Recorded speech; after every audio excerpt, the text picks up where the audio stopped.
Hello there, it's Carrie Rhodes here. Welcome back to the Trinity Stamps YouTube channel. In today's video, I'm going to show you how to make some quick hot foiled cards for Christmas so you could easily make a bunch of these, and there is still time to get your Christmas cards done. So the set I'm using is the Ornament Trio Cut and Foil set. There are 4 dies in this set. This first one cuts out the entire hot foiled image. The plate that you hot foil is this one right here, some branches of pine and 3 dangling ornaments, and then there are 3 circle dies you can use to paper piece circles into those ornaments or cut an opening into the ornament shape that's hot foiled. So a lot of different options with this set. Today I'm going to use the hot foil plate and the circle dies, but not the outer die. So I'm going to heat up my Glimmer hot foil system, and while I'm doing that, I'm going to go ahead and cut my foil. So I like to use the quick trimmer, and then I can lay my die out and eyeball where I need to cut this.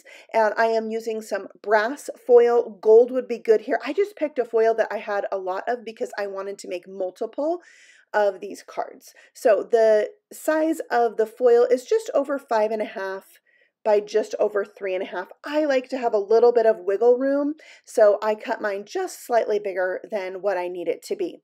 So that is going to really help for not having excess foiling, and then if it moves a little bit, you've got a little wiggle room.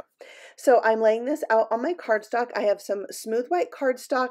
I have my foil pretty side up and my plate pretty side down. I've taped it in place, and then I can put this upside down onto my preheated Glimmer hot foil system. I'm adding the 2 spacer pads that come with the machine, and I took out my cardstock shim. I didn't think I would need it for this particular project. Once the timer goes off, about a minute later, I use my thumbs to gently pull back on that platform from the Glimmer hot foil system, and it goes right through the die cut machine. No extra pads needed. You want to roll it nice and smooth. At the end, it can tend to kind of jump like it's going over a speed bump, and you can get like a little bit of double foiling, and you'll see that here after I lift this up with the magnetic tool that comes with the Glimmer system.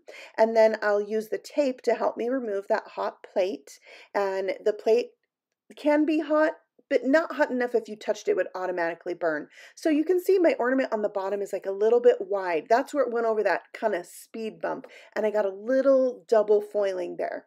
So you want to be slow and careful of that. I am bringing in some Pine Needles Distress ink and just ink blending that very simply. One color. I'm starting at the top corner and going down to kind of give a diagonal cut down the card, and the top half is ink blended and it's kind of fading out to white. So almost that bottom left corner has no ink at all.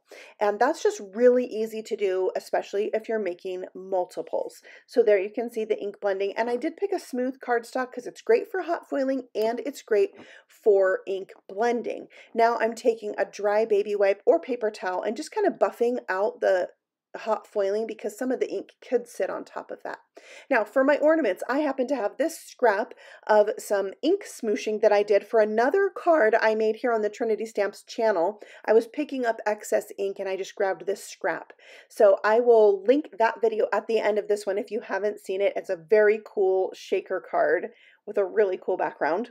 So I used that to cut out these ornaments, and they just work so well. But you could use anything you had on hand, maybe gel press prints or patterned paper, glitter paper, whatever you like. This is the Christmas Magic die set. I thought I would just show it off for a second because it's so amazing. The Slimline Santa, and there's like a rooftop die that goes with it. I just wanted to use it for the Joy to the World image or sentiment that's in that set. And I'm going to stamp that out with Uncharted Mariner and that bottom left corner that's nice and white.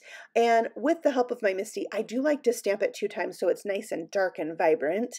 And that is easy to do with this tool. And that's another way to help make multiple cards easier, is to have the right tools.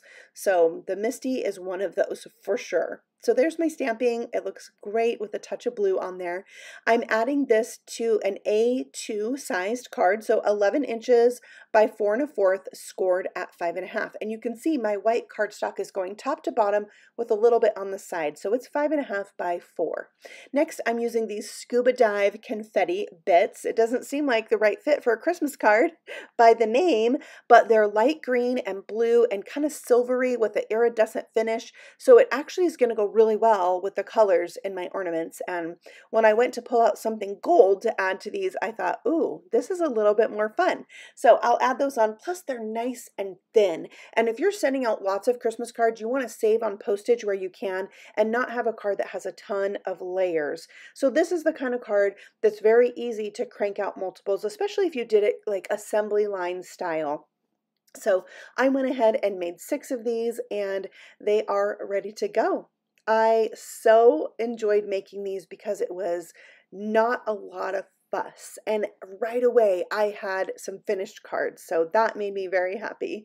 And I just want to say thank you for stopping by the Trinity Stamps channel. I love being here and I love sharing my creations with their fabulous products for you. I'm on the channel every Saturday, so be sure to check back in with me next weekend for more stamping fun. If you'd like even more inspiration, you can find Trinity Stamps on Instagram and Facebook too.